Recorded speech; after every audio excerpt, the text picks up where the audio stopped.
Those of us over the age of 35 or so can probably remember around 2008 when grad schools were flooded with new students, new applications, law schools in particular. Why? The recession. And what did that lead to? An exorbitant amount of lawyers who were not really needed and then underemployed. So, in times of recession, like the one that we are currently in, whether our government wants to say it or not, we hopefully have figured out that more education is not the answer. Plus, with all the current tech layoffs, I think we're all starting to see that all those cush all those cush tech jobs, maybe aren't as cozy and secure as we thought they were. And then we have AI. As AI rises in popularity, rose in popularity, rises? Yeah. As AI rises in popularity, for better or for worse, we are already hearing about jobs that could become obsolete. That could be social media, computer programmers, graphic designers, copywriters.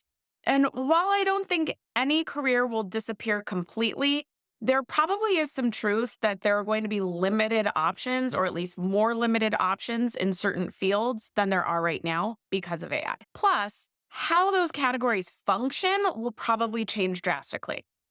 And here's the thing, there will always be risk takers, but there will always be people who also want security. So, with all the tech layoff announcements, with the recession, with the rise of AI, are we going to see a rise in popularity, a new trend towards blue collar, manual labor, skill based jobs?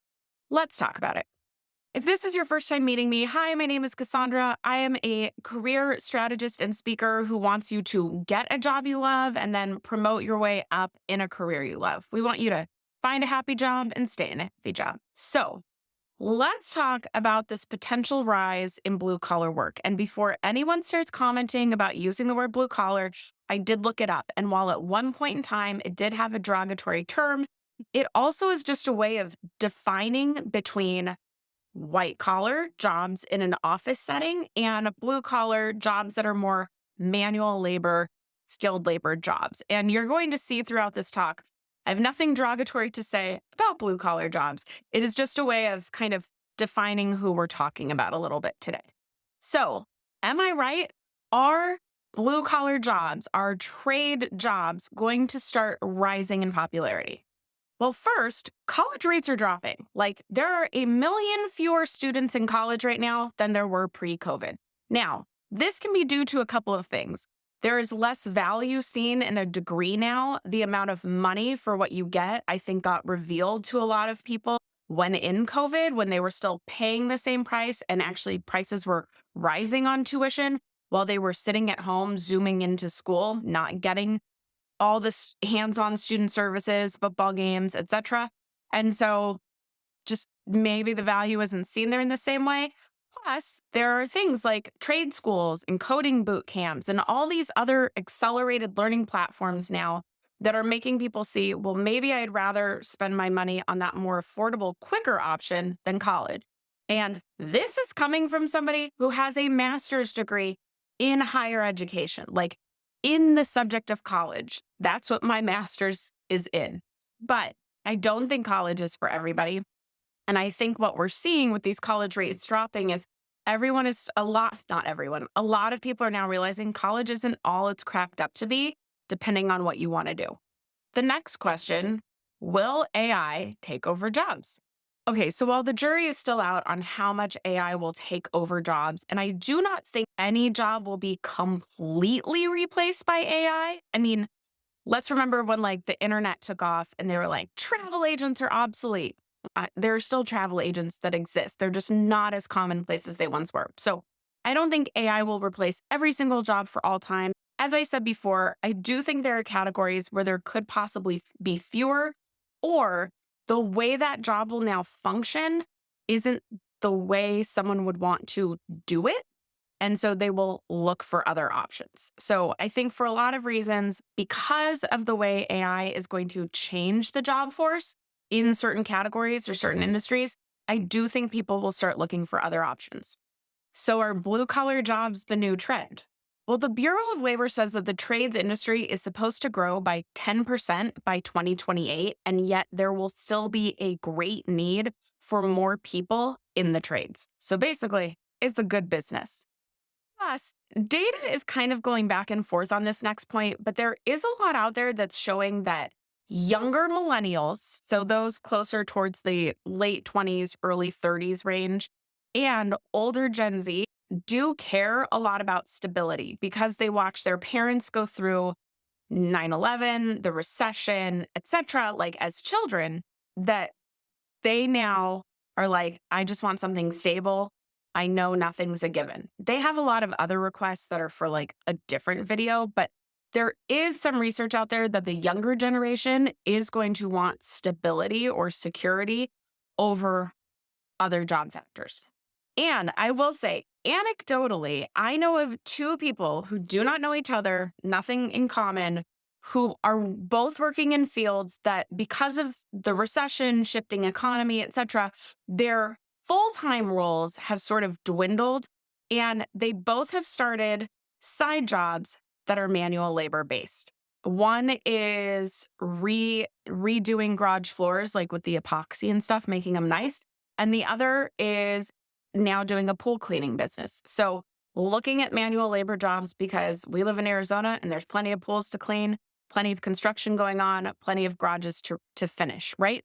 So it's just interesting that the change wasn't to, oh, I want to make some more money, so I'm going to start an online business. It was, let me do a manual labor job that there's a need for right now.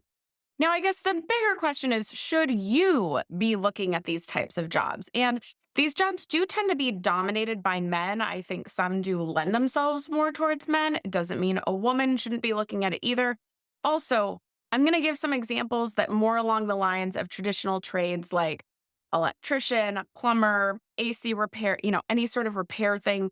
But let's not forget that maybe not considered blue collar, but trade positions include chefs, cosmetology, flight attendants are kind of in the service area of this. So anything that's not like a working in an office from 9 to 5 sort of job could be one of these things that we see on the rise.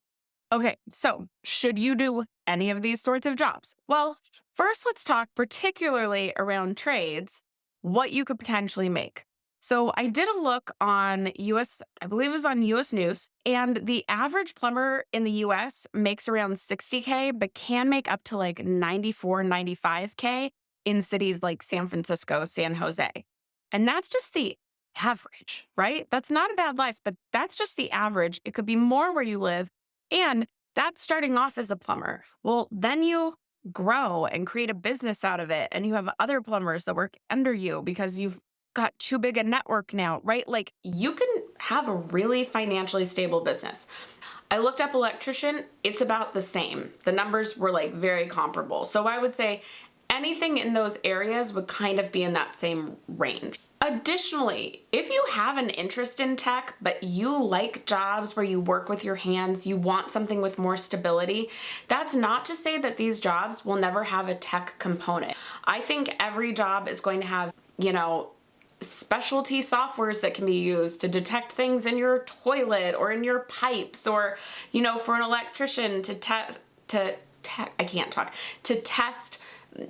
how are these wires combined to get whatever. You can tell I call an electrician. I'm not hooking up any lamps to the ceiling in my place or anything, but AC repair, all those things, like technology could still be part of it. So if you're the person who goes into one of these more trade-based fields and you have a love of technology and are looking for what's the latest and greatest thing to do your job better, you're probably going to be in the forefront of your industry in your area.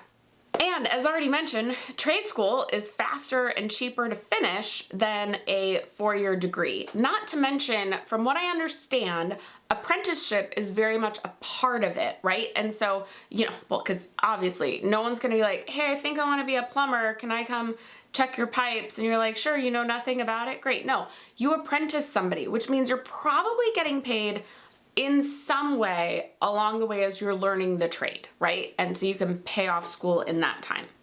Then let's talk about the pros that might sway you towards wanting to go this way. Stability, as already talked about, is pretty darn good. We are always going to need plumbers, electricians, construction workers, AC repair. I had a refrigerator repair person here the other day. Like, skill-based jobs and service-based jobs, there's going to be a need for them. There's also a little bit more flexibility in my mind. Now, granted, this would depend on who you work for, do you work your own hours, like that sort of a thing. But there are some options there. You could potentially make your own hours on some level, which leads to another pro for me. If there is a side project you want to work on, a side hustle you want to do, but you want to be making good money while taking that off the ground without the stress, I know that it has its own stresses, but like without, project-based admin job stress or white collar job stress coming home with you, this, I think, gives a little bit more of the flexibility towards being able to do those side hustle jobs. Another article I saw on this also brought up a really good point. You can't be outsourced overseas. I can't have a plumber in China tell me how to fix my toilet. Doesn't work. And I sort of mentioned this before, but if you get satisfaction in hands-on work, like tactile work and problem-solving work, like there's an issue, you found it and you solved it, you will probably be very satisfied in these style of jobs. So just putting it out there that it's something you might want to think about to see if maybe this is a change for you, or maybe similar to those other two people you don't go full time in something manual labor based or manual skill based, but maybe that's the side hustle because there's some security in it. So just something to think about. Let me know your thoughts in the comments. So if this video was helpful, please be sure to like and subscribe, and I'll go see you over here. Bye.